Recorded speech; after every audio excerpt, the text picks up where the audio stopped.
ایک سوال یہ ہے کہ کیا غیر مسلموں کو ان کے تہوار کے موقع پر مبارکبادی دے سکتے ہیں یا نہیں دے سکتے؟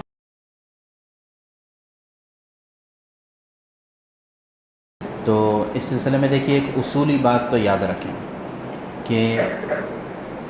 اللہ تبارک و تعالیٰ نے ہمیں جو ایمان عطا فرمایا ہے، اس ایمان کی بنیاد توحید پر ہے اور شرک کے انکار کرنے پر، کہ اللہ کو ایک ماننا، اللہ کے ساتھ کسی کو شریک نہ ٹھہرانا، یہی ہمارے ایمان کی اصل بنیاد ہے۔ تو لہٰذا غیر مسلموں کے تہوار میں اس طریقے سے مبارکبادی دینا کہ ان کے شرک کی تائید اگر ہوتی ہے تب تو وہ ناجائز اور حرام ہے، کسی بھی طرح سے اس کی گنجائش نہیں ہے۔ لیکن کوئی یہ کہے گا کہ بھئی ہم ان کے تہواروں میں ان کے جو اصل ان کی عبادت یا پوجا پاٹ ہے اس میں ہم شریک نہیں ہو رہے، لیکن چونکہ ہمارے دوستانہ تعلقات ہیں، تجارتی تعلقات ہے، تو اس وجہ سے ہم ان کو خالی وش کرتے ہیں، تو کیا یہ وش کرنا جائز ہوگا یا نہیں؟ تو اس میں تو دیکھیے علماء کی ایک جماعت کی تو رائے یہ ہے کہ یہ وش کرنا بھی ناجائز ہے۔ اچھا، جو لوگ کہتے ہیں کہ وش کرنا بھی ناجائز ہے، وہ یہ کہتے ہیں کہ یہ بھی شرک کی تائید ہوتی ہے۔ ہم یہ کہتے ہیں کہ اس میں ایک پہلو ہے حسن سلوک کا بھی، کہ حسن سلوک غیر مسلموں کے ساتھ کیا جا سکتا ہے یا نہیں کیا جا سکتا۔ تو اس سلسلے میں تو ہم کو قرآن کی آیات ملتی ہیں کہ لا ينہاکم اللہ عن الذین لم یقاتلوکم فی الدین ولم یخرجوکم من دیارکم ان تبروہم وتقسطوا الیہم۔ قرآن تو کہتا ہے کہ ہم تو تمہیں اس بات سے منع نہیں کرتے کہ تم ان کے ساتھ حسن سلوک کرو، تو حسن سلوک کرنے کی ہم کو اجازت ہے، بلکہ قرآن نے کہا وقولوا للناس حسنا، تمام لوگوں کے ساتھ حسن سلوک کرو، اس میں ایمان والا غیر ایمان والے کی کوئی قید نہیں۔ اسی طرح ایک جگہ پر قرآن نے کہا ولا تصاعر خدک للناس، کہ لوگوں کے لیے منہ چڑھا کر بات نہ کرو، یعنی لوگ تمہارے جو ہے اس کو یہ نہ سمجھے کہ بہت ایٹیٹیوڈ والا ہے۔ اب یہاں پر بھی قرآن نے ایمان والا غیر ایمان والے کی کوئی تخصیص نہیں کی، لوگوں کے ساتھ اچھائی سے پیش آؤ، یہ قرآن نے حکم دیا۔ اسی طرح حدیث پاک میں ہم آتے ہیں تو ایک یہودی اللہ کے نبی صلی اللہ علیہ وسلم کی خدمت میں آیا اور اس نے اللہ کے رسول صلی اللہ علیہ وسلم سے دعا کی درخواست کی، تو اللہ کے نبی صلی اللہ علیہ وسلم نے اس کو دعا دی اور فرمایا کہ اکثر اللہ مالک و ولدک و اصح جسمک و اطال عمرک،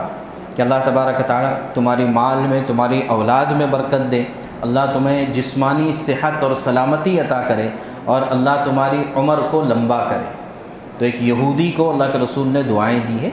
تو اس میں بھی ایک طرح سے یہ بات سمجھ میں آتی ہے کہ بھئی غیر مسلموں کے ساتھ حسن سلوک کا ہم کو حکم دیا گیا ہے۔ اسی طرح ابن عباس رضی اللہ عنہما، جو قرآن کے سب سے بڑے ماہر سمجھے جاتے ہیں، یہ فرماتے ہیں مجھ سے اگر کہا جائے کہ فرعون کو برکت کی دعا دو تو میں اس کو بھی برکت کی دعا دوں گا، اور فرعون سے بڑھ کر اور کون ظالم ہو سکتا ہے، میں اس کو بھی برکت کی دعا دوں گا۔ اسی طرح اللہ کے رسول صلی اللہ علیہ وسلم کی خدمت میں یہودی آیا کرتے تھے اور جان بوجھ کر وہ اللہ کے رسول کی خدمت میں چھینکتے تھے، اس لیے کہ سب کو پتہ ہے کہ چھینکنے کے بعد الحمدللہ کہے گا چھینکنے والا، اور اس کے جواب میں سامنے والا کیا کہے گا؟ یرحمک اللہ، اللہ تم پر رحم کرے۔ تو یہودی جان بوجھ کے چھینکتے تھے تاکہ حضور کی دعا ملے یرحمک اللہ کہہ کر۔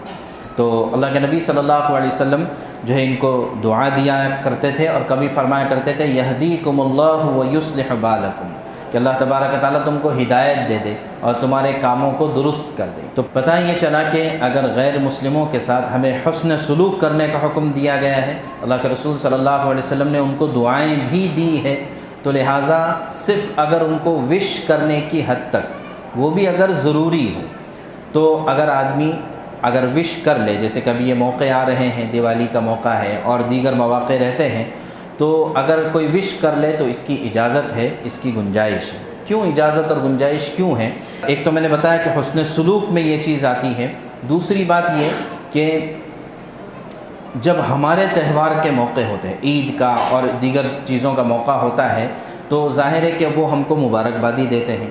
اب اگر ہمارا پلٹ کر مبارکبادی نہ دینا، وش نہ کرنا، کہیں نہ کہیں اسلام سے متعلق، مسلمانوں سے متعلق بدگمانی ان کے دلوں میں پیدا کر دیتا ہے، تو اس وجہ سے ان تمام وجوہات کی وجہ سے اس کی گنجائش معلوم ہوتی ہے۔ اور اگر کسی کو ایسا لگتا ہے کہ نہیں بھائی ہم کو نہیں کرنا چاہیے، ٹھیک ہے، زبردستی نہیں ہے، لیکن کچھ ہمارے بھائی ایسے ہوتے ہیں کہ جن کو ایسا لگتا ہے کہ بھائی کرنا ضروری ہے، اگر نہیں کریں گے تو وہ لوگ ناراض ہو جاتے ہیں، تو اس وجہ سے ان کی گنجائش ہے۔ اسی سے ملتا جلتا ایک مسئلہ یہ ہے کہ وہ لوگ تحفے اور ہدیے بھی دیتے ہیں ان کے تہواروں کے موقع پر، تو ایسے موقع پر تو ہم وہ ہدیے تحفے قبول کر سکتے ہیں کہ نہیں کر سکتے، اس لیے کہ عید بارات کے موقع پر ہم بھی ان کو ہدیے تحفے پہنچاتے ہیں، کھانے کی چیزیں دیتے ہیں، تو وہ بھی اگر کھانے کی چیزیں دیں تو ہم لے سکتے ہیں یا نہیں لے سکتے؟ تو اس کا بھی جواب یہ ہے کہ اگر وہ بتوں پر چڑھاوے کے کھانے ہیں یا یہ کہ پوجا پاٹ کے کھانے ہیں تو اس کی تو اجازت نہیں ہے، وہ بتوں کا چڑھاوا ہے، اس کی اجازت نہیں۔ لیکن جو دیگر چیزیں، مثال کے طور پر بہت ساری چیزیں وہ اپنے گھروں میں بناتے ہیں یا پھر باہر سے جو ہے خرید کر پیک کر کر جو ہے وہ بعض مرتبہ ہدیے دیتے ہیں، تو اس میں اس کے قبول کرنے میں کوئی حرج نہیں ہے۔ ہاں، جس کے بارے میں پتہ ہو کہ بتوں پر چڑھاوے کے طور پر اس کو پیش کیا گیا ہے تو وہ ناجائز اور حرام ہے۔ تو اس لیے ان دونوں باتوں کو سمجھ لینا چاہیے، چونکہ ہم ہندوستان کے اور ہمارے ملک کے حالات کے اعتبار سے اگر ان چیزوں کو اگر ہم مد نظر رکھیں گے تو انشاءاللہ جو ہے ہمارے برادران وطن کے ساتھ تعلقات کو بنائے رکھنا آسان اور اچھا ہو۔ اس کا دوسرا پہلو یہ ہے، ظاہر ہے جیسے میں نے بتایا کہ عام طور سے علماء تو ان سب چیزوں سے منع کرتے ہیں، لیکن اگر ہم عوام میں دیکھیں، کسی کو پوچھیں کہ بھئی آپ لوگ کیا کرتے ہیں، جیسے جن کے تجارتی تعلقات ہیں، دیگر تعلقات ہیں، تو وش کرتے ہیں کہ نہیں کرتے؟ تو اگر پوچھا جائے تو یہی پتہ چلتا ہے کہ وش تو کرتے ہیں۔ بہت سو سے پوچھیں آپ تو کرتے ہیں، تو لہٰذا اگر ہم حسن سلوک کی نیت سے کریں تو انشاءاللہ وہ چیز جائز اور انشاءاللہ جو ہے وہ قریب آنے کا ذریعہ بنے گی۔ تو یہ تھوڑا سا گمبھیر مسئلہ ہے اور عام طور سے اس کو جو ہے بتایا نہیں جاتا ہے، اور نہیں بتانے کی وجہ سے لوگ یا تو اس کو پوچھنا ہی بند کر دیتے ہیں کہ بھئی پوچھیں گے تو ناجائز کا ہی فتویٰ ملنے والا ہے، تو اس وجہ سے لوگ پوچھتے بھی نہیں ہیں لیکن عمل کر دیتے ہیں۔ مبارکبادی دینے کا ایک بہترین طریقہ یہ ہو سکتا ہے کہ ہم اس طرح کی دعائیں دیں کہ یہ دیوالی کا موقع ہمارے ملک کے لیے امن اور سلامتی کا ذریعہ بن جائے۔ اس طرح سے اگر ہم دے دیں تو اس میں شرک کی تعظیم بھی نہیں ہوگی اور اس کو صرف بنیاد بنا کر ایک عمومی کوئی دعا کی جا سکتی ہے اور اس کی گنجائش ہے۔